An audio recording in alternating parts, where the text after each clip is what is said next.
Hello gamers, the main focus of today's video is to go over the Art of Strategy game mode. It's a game mode where you control 7 tanks and you have a bunch of defenses, and you either play 1 vs 1 or 7 vs 1 where AI controls the majority of your team and you have the ability to jump in and take control. We're going to go over some basic tips and tricks. It's currently in common test, but we're going to go over some real quick tips and tricks for this video. Let's get right into it, shall we? Alright, so firstly, let's take a look at the defenses that you have. Now, in 1 vs 1, you get slightly less defenses than against 7 vs 1, because 7 vs 1, you're playing against 7 actual brains, whereas 1 vs 1, you're playing against 1 actual brain. It's a bit easier when you're against a 1 vs 1, because the AIs tend to do some dumb things occasionally. But against 7 players, you got to be a tiny bit more careful, and therefore you get a bit more defenses to help, because you can't micro every single tank at all times. I'm going to keep it real short for you. Watchtowers, useless, don't use them. Your tanks can spot for themselves.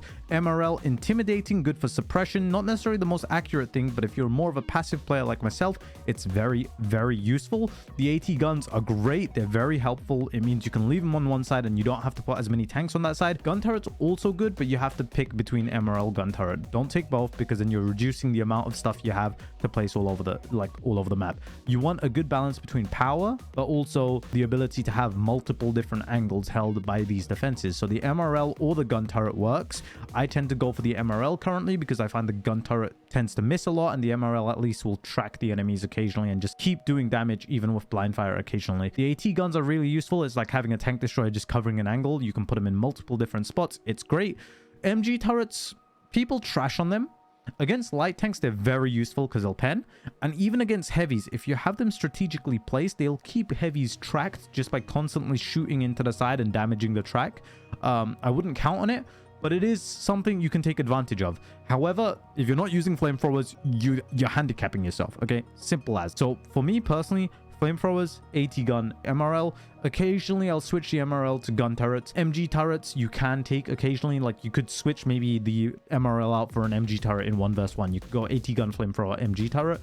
Or you can go AT gun, flamethrower, gun turret, AT gun, flamethrower, MRL. Those are probably the strongest mixes you can find. Play around with it, see what works for you and your strats. That's that covered. We're going to move on to the tanks now. Artillery works if you know who you're playing against. If you know you're going to play against someone like myself who's a bit more passive, artillery is really useful for dealing with their defenses like gun turrets. You can just keep blind firing them if you know the positions, but I wouldn't rely on it because you don't know what map you're getting and you don't know who you're playing against, and they might just W key you.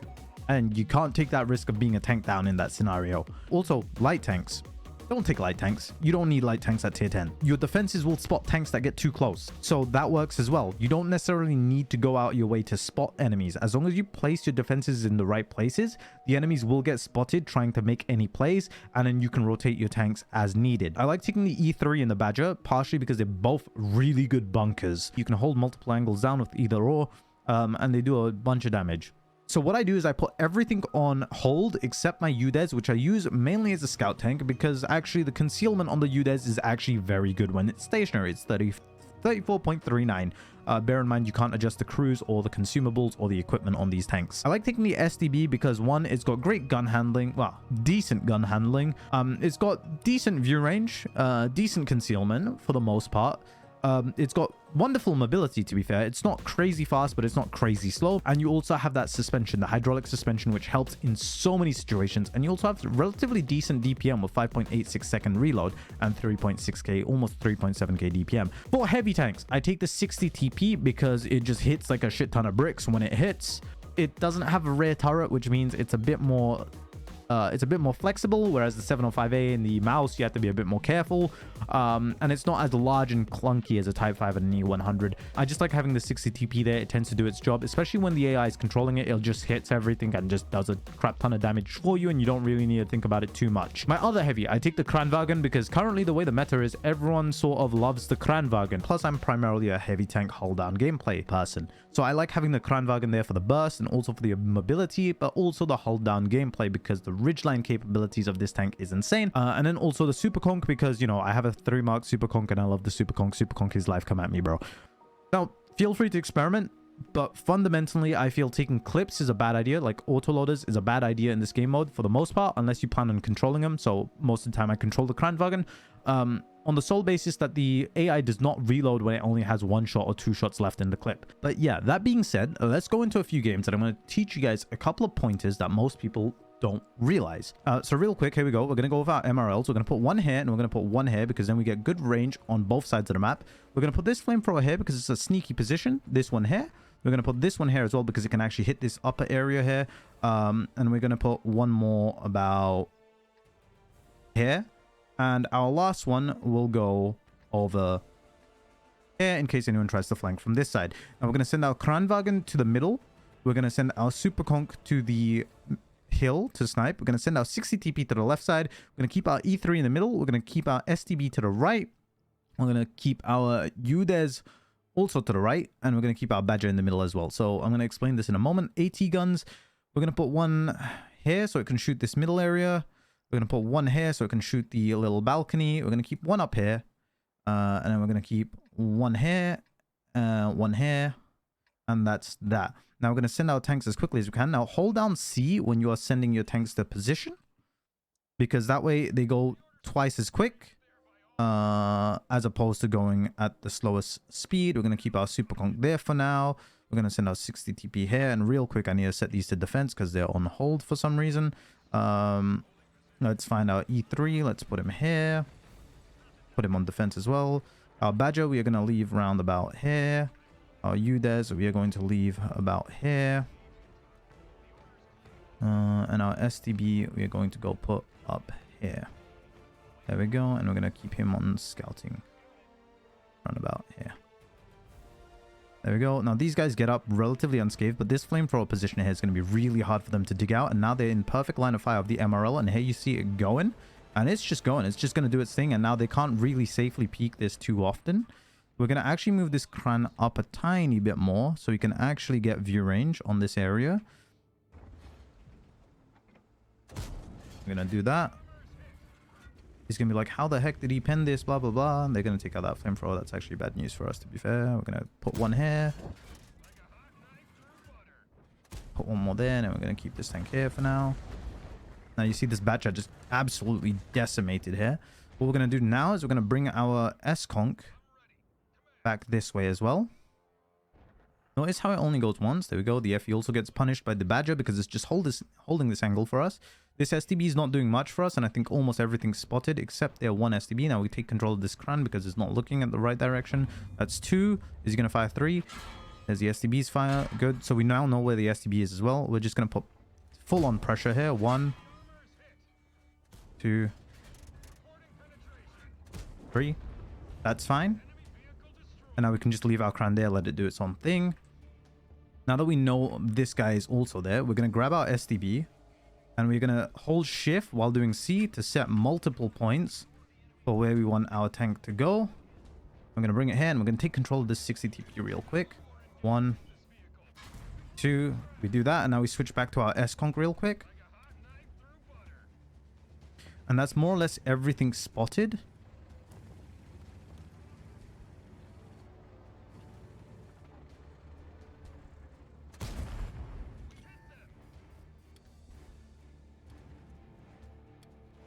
And we're going to take control of this guy. And we're just going to go around.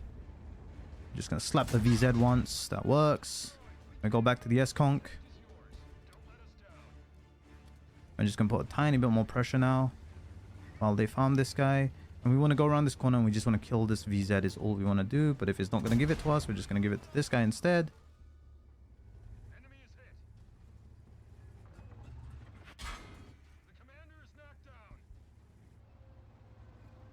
Now we just back up. Any minute now our STB gets here. And then we just grab everything else. And bring them there.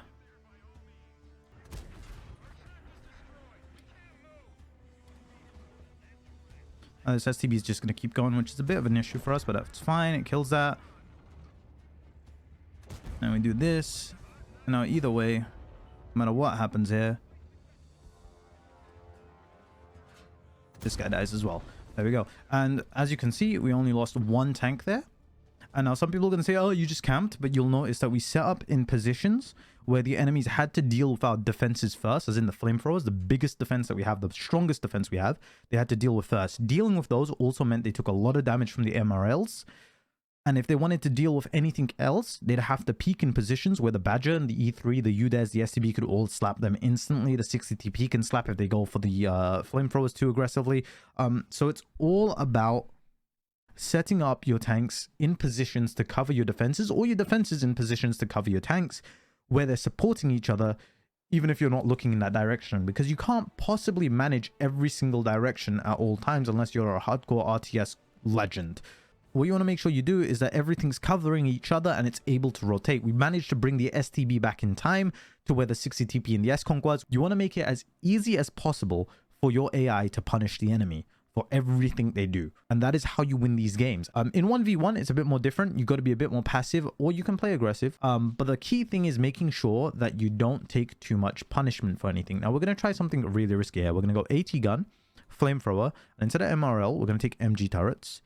And then what we're going to do is we're going to go with a full fast lineup. So we're going to take a IS-7, 277, 5A, 430 used for 140. And this will go to a 1-1, a V4. And now we're going to play extremely aggressive. And what we're going to do is we're going to set everything here to adapt. We could set them to defense, to be fair, actually. It probably makes a bit more sense for us to do that, because then they don't do anything silly. So we do that in advance right now. Don't forget to use these. Like, presetting the initial stance is a huge benefit because it saves you a couple of seconds. Now we're going to play really aggressive here. We're just going to set all our defenses on one side and we're going to push the other side with everything we got. We got cliff, which is perfect for this sort of strategy, because everyone knows that if you want to win cliff, you take the hill and you take the middle and you take the donut. So we're going to go really aggressive here and we're going to punish the enemy for anything they do. But first, what we're going to do is we're going to set a flamethrower here.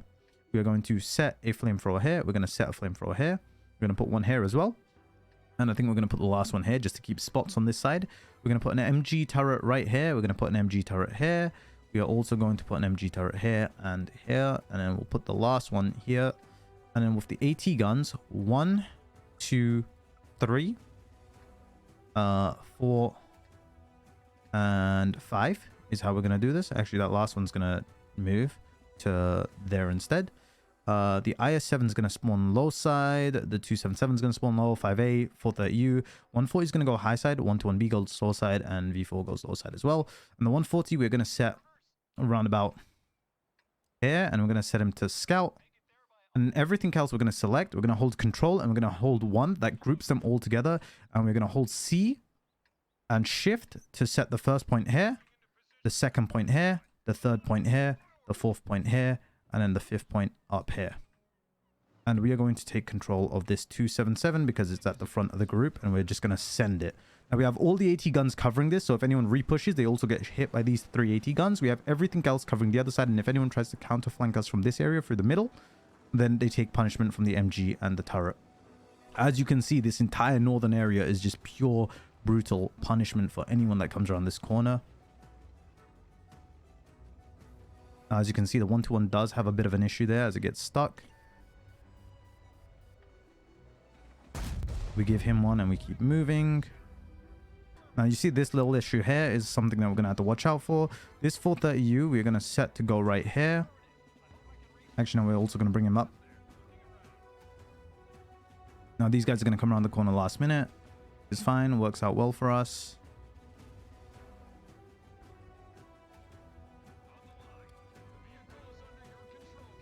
And now we have total control of the map, and the enemy team are on the back foot already.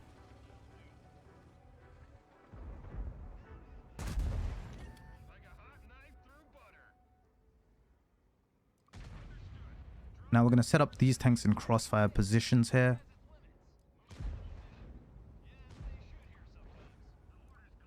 I'm going to take control of this 1-1 because it's taking way too much punishment for my taste. We're actually losing the other side, but that's fine. It's not the end of the world.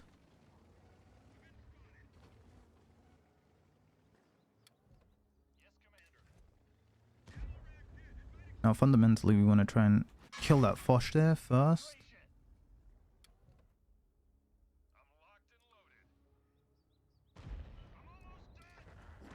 There we go.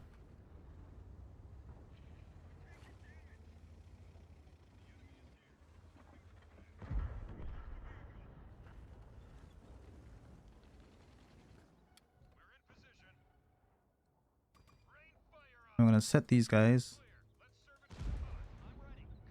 to push down on these lot.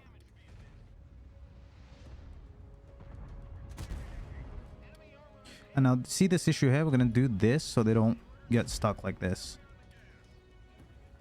And now they lose this mouse. Or not. Guys, 7 should hopefully finish before he puts another one into us. Here we go.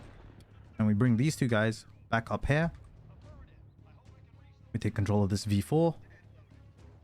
And we retake middle real quick. And as you can see, these guys have lost all their HP here before they're even able to do anything realistically, because they're still trying to deal with all these flamethrowers and turrets here. And now we just come around this corner. Finish this guy. And as you can see, they've lost almost everything now. And now what we're going to do is we're going to set this V4 to go here to watch this angle because he has all the HP.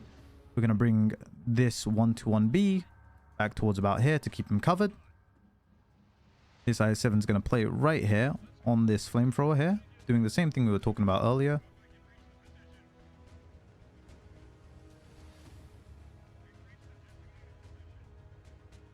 Now, as you can see, they're just constantly getting lit and taking damage. Now, all we're going to do is we're going to take this 430U up onto the hill, and then we're going to bring the V4 around afterwards. But for now, the IS-7 is holding this angle. The 121's covering the V4 if the V4 gets pushed.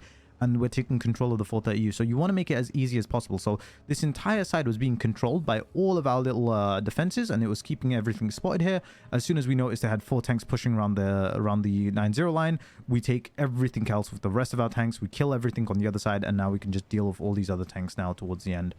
Give him one there. He's now on reload. There's the 50, so that's fine. And now we know that we can just send this guy to here first, then to here, and then to here. We can send this 121B to here. And we can send this IS-7 to probably about... No, we're going to keep him where he is for now. Once again, we take control of this 430U. With the 141, it didn't pen, but that's okay. We repair this so it doesn't get set on fire. We just chill here for a bit. I'm going to manually take control of this V4 now, just to speed things up on this side, because they tend to take the quickest route. They don't necessarily take, sorry, not the quickest, the shortest route, but they don't take the quickest route per se. Let's give him one there. And now we switch back to the 430U because he's going to be paying attention to what the heck just hit me there from the side, blah, blah, blah. So we just take control of this and we just pre-aim. One more. Problem solved. Now the 121B can move up to about here. Notice how it takes this route here. We don't want it to do that because it'll get spotted. So what we're going to do is we're going to reset this route here like this.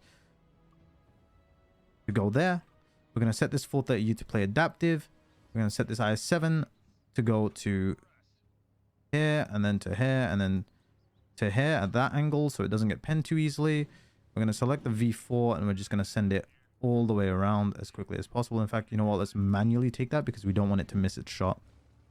Now, hopefully, everything else should get close enough to spot this guy, and then the 430U should be able to just pick him off. Because right now, he's just trying to deal with the defenses. Do that. Give him a little friendly nudge. If he wants to get behind us now, we just turn. Let's back up a tiny bit. Give him that. And just keep pushing him back. Just set everything to YOLO him. The IS-7 won't because we sort of let go of control.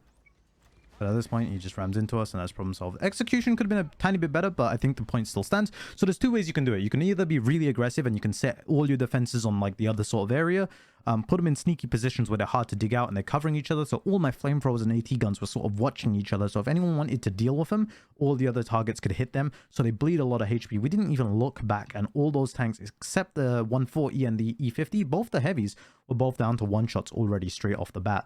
And that's huge. Being able to do that, just leaving that on one side and knowing you don't need to look back is huge. So it highly comes down to positioning. Keep in mind, all these positionings for each thing is fixed, for each defense is fixed. So you can technically memorize all the positions and as a player, blind fire them and take everything out. Technically, you could if you knew the exact positions, especially with watchtowers. That's probably the biggest thing. If you know the positions, you can just blind fire them and take them out. Look at this. Flamethrower does 3.2k, AT gun does 2.1k, and the tanks barely even keep up. Strat 1 is where you play a bit more defensive and you sort of react to everything. Strat 2 is where you be really aggressive and you take everything as quickly as you can. Let's try this one more time, shall we? So the key thing is making sure you set the direction your tanks face, and also make sure you set the stance that you want them to take, either recon, defensive like hold, or adaptive. Adaptive, defensive, recon. When you pick a recon especially, make sure you select the direction, otherwise you have issues. I'll try to demonstrate the next game, but it'll probably cost us a bit of time, and that will probably cost us the match, but we'll see how it goes. But yeah, hold down shift as well, so you can select multiple waypoints as you see here on the screen. It makes it easier for pinpointing the routes you want them to take. All right, let's take a look. So I'm going to put an MG turret right here, because that's going to be a headache to deal with if any lights go that side. I'm going to put an MG turret right here and here, as well as one here and one here. We're going to put a flamethrower right here. We're going to put a flamethrower right here. We're going to put a flamethrower right here. Put one here. Also put one on this corner. For our AT guns, we're going to keep them relatively back because they're easy to take out. We're going to have them watching multiple angles, so that no matter what happens, we are still well defended for the most part. IS-7 is going to go to here, 2775A, 430U, 140, 121, and V4. In fact, the 140 we're going to put on the other side as a bit of a scout tank. So here with the scout, allow me to demonstrate. If I put him here and I do this, make him face the other way, he'll back up out of that bush. Everything else, control 1 to create a group, and we're just gonna put them here. There we go. So if we watch this 140 real quick, I've set him to recon and I've set him to face my base. So what you'll see is when he turns around, he will play on this side of the bush to spot my base. And this is the sort of issue Daki was having the other day. Rather, you need to make sure he's facing the other direction so that he knows you want him to spot this direction. In fact, I actually want him here. Make sure you hold down C for the faster rush charge sort of mentality. Let's actually get these guys slightly closer to the wall here. Let's do this. And we're going to get everything here, and we are just going to yeet him down this line. But notice how this cuts across, and it's going to drive into the wall. I'm going to set this here first, and then here. I'm going to send the V4 there for a bit of scouting. That sort of screwed us over here, but it's fine, I guess. I'm going to set everything here to do this. We're going to take control of this V4 because it's a tiny bit too far forwards for my taste. I don't know where that badger is. We're going to go around. This is kind of bad because they're sort of all running into the wall here. This is the one thing you need to watch out about these blob strats is as soon as you run into the wall, you have a bit of an issue.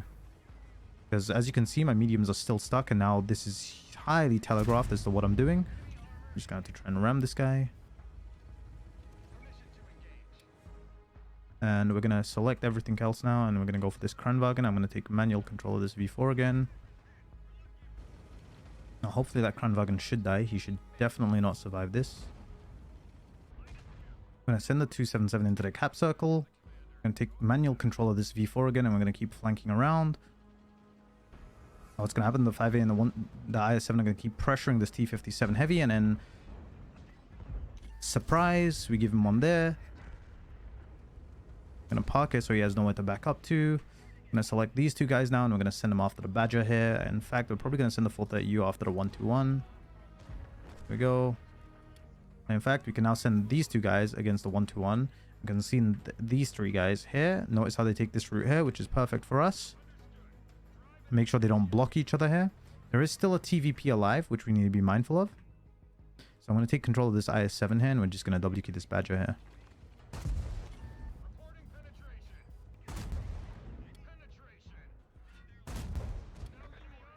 I'm going to take manual control of this V4 here, just so we can slap that light tank. Now everything can go for this. The 277 can stay in the cap circle, and we have absolutely rolled these guys, like absolutely rolled them there. And again, it's about leaving your defenses in positions where they can hold. Maybe leave one tank behind just to support so that you can take manual control on that side if necessary. or just for the extra view range there and the extra firepower, and everything else can go the other way. Just catch the enemy off guard and you will do wonders. Set the stance of your tanks, either adaptive, defensive, or reconnaissance. Make sure you set the direction you want them to face in, especially if it's reconnaissance. If you're bulking your team up, use the control command to group them up. Keep the faster tanks at the front. Make sure you set waypoints using shift so that they don't run into the walls. As we saw there, we ran into a wall and it sort of cost us a lot more HP than necessary. But you can easily adjust things as necessary. Use that shift key to adjust the waypoints and predefine more exact routes. Use C to speed up the movement, because if you just click once with that right mouse button, it's only going to move at half speed.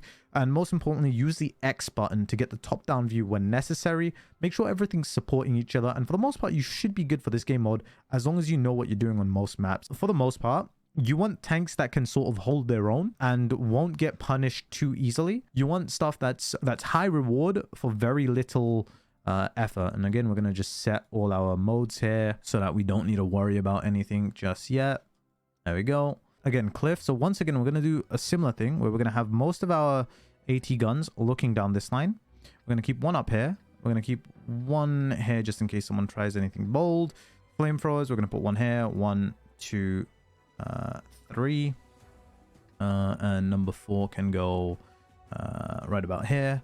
MRLs, we're going to put one here and we're going to put one here. You'll notice that both of them have more or less line of fire. We're going to keep our 60 TP on the low side. We're going to send our Kran to the middle. We're going to send Super Conk to the middle. We're going to keep E3 towards the high side as well. The STB is going to go high side as well. The UDES is going to play high side as well. The Badger is going to play low side. And I'm going to show you what we're going to do here. We're going to set the 60 TP to go right here and play relatively passive. I'm going to send them to spot for now. We're going to send the Badger about here. Set them to adaptive. Actually, the E3, the 60 TP, we're going to set to hold. We're going to send the Kran here. We're going to send the E3 here on this corner. I'm going to set the E3 to adaptive, actually.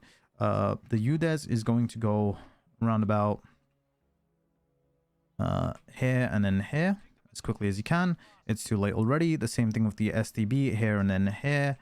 And the S-Conk is also going to go to the middle sort of area for me around here. Where's my 60 TP? Nowhere near position. That's a bad thing for us. Realistically, I should send the UDES low side, but I forget I do that. And we're going to take control of this Kranwagen here, and we're just going to peek this middle real carefully. These sort of like micro adjustments that you want to make, you don't want the AI doing it for you. You want to do it manually. We find out in a moment if this UDES and STB take any damage. There you go, there's a 140. You give him one there. 2. 3. And now that should hopefully finish him off. And in fact, we're going to already set up our E3 to go here. We're going to set both these mediums to come around to this side, set them to adaptive. We're going to bring our 60 TP up as well, and our Badger is going to go back to about here, defend. The Super Conk's going to back up a tiny bit, and we're going to take manual control of this Kranwagen again. We're just going to overpeak this STB now. I'm just going to give him 3, and then we're going to lose this tank.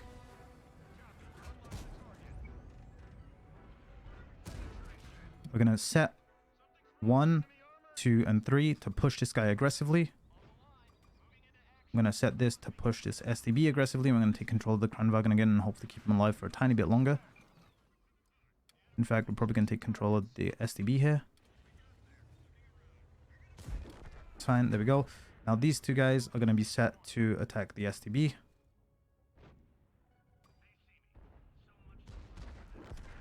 Set this guy back here. Set this guy back here. Set the 60 TP to sit here facing this direction. Set the UDES to come back to this area. Take manual control of this E3. Micro the position a tiny bit. Do that.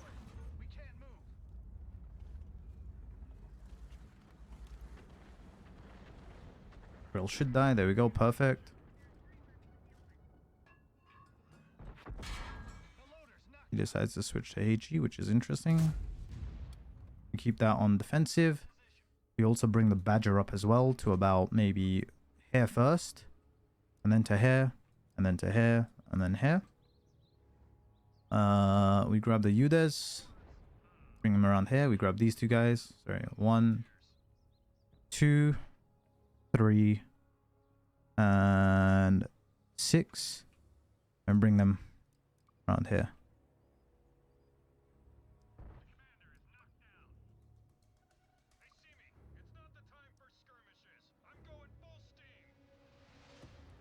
This guy is getting punished a fair amount.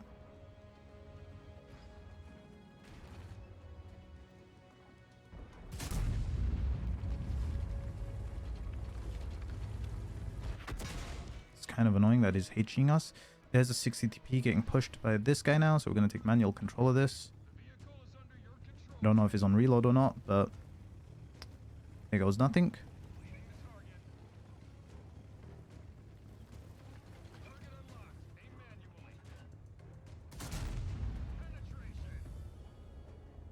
Come on there, keep him there, keep the barrel blocked.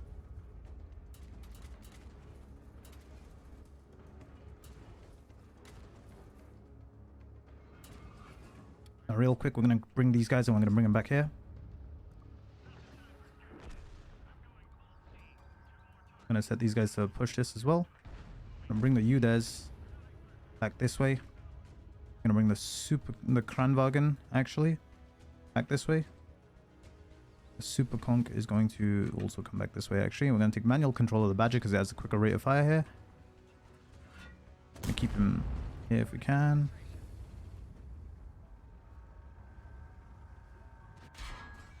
He's already reloaded. That's fine. He gives us 1. He gives us 2 to try and track. Doesn't work. We track him in return. That's going to do its thing. We're going to take control of the E3 before it fires its second shot at the floor. And then we're just going to give him 1 right there. That's fine. And we're going to bring both these guys back this way. We're going to take manual control of the Udes here, and we're just going to full send it on this side now as this guy takes punishment here. It's kind of annoying that the Super Conk does this here. They don't really give any regard for where your teammates are. I'm pretty sure he just fired, so we just put 1 right into the cheek, and there we go. Again, only lost 2 tanks, still 5k HP up. We still got all our 80 guns, we still got both our MRLs, and we still got 3 flamethrowers. All they took out was 2 tanks and 2 flamethrowers or something, and like, what? Realistically, that's nothing. Again, it's all about making sure everything is covering each other and everything is supporting each other. That's the biggest benefit here in this game mode. If you know where to position everything, where the enemy have to come out and peek if they want to do anything, then it makes life so much more easier. In that map, for example, we had all our AT guns aiming towards the middle. The MRLs had good range on the majority of the map for the most part, especially that 140. It got denied the hill instantly because we put 3 shots in with the Kranwagen because we set the speed to double time to rush into the hill position. Peek with the actual tank under our control so it doesn't make any mistakes. Put all 3 shells in. And then just let MRL finish it off. We could have done probably better against the STB with the Kran, but that's fine. It's minor details. We were busy on making sure the VZ dies as well. And as soon as we secured that, they had no map control anymore. They were completely split apart. They couldn't support each other. They couldn't do anything. And our defenses had them pinned down. If they wanted to do anything, they had to push the Badger and the E3 on the cliff side. And that's never going to end well for them, especially with flamethrowers there and MRLs looking that way as well. And that's what this game mode comes down to. Lock down the entire map with everything covering each other, let the enemy get spotted, let it become obvious as to what they're doing, and then react to it. You can go with the aggressive push strat where you hold everything in a corner and then you just send everything down the side and you take the map control and you roll every tank that's on its own, which is risky because they can cap you out or they can, you know, just outplay you because the AI tend to do funny things when they clump up together. Or you can set every tank in its individual position where they can support each other easily and they can flex around to help each other out with the defenses in positions to hold in case any tank needs to leave. Ladies and gentlemen, I hope this video helped you. If you liked it, leave a like. If you disliked it, dislike it. Let me know in the comments what you think about this game mode. Personally, I love it. It reminds me of Total War Arena, which was really fun for me. I love these sort of games, RTS games. I need to get into them more often, to be fair. Let me know what your experiences have been, what lineups work for you, because remember, this is completely subjective and it's all my opinion. So let me know what works out best for you. What do you enjoy doing? What do you hate coming across? Probably me, because I camp in the corner, according to Daki. But that being said, I hope you enjoyed this video. Take care, look after yourselves. No! Oh wow, nice shot. Unlucky, dude. Unlucky, dude. The MG turret, dude. It's fucking annoying. I couldn't do shit because of it, dude. Taking control of S-Conk mid-fight.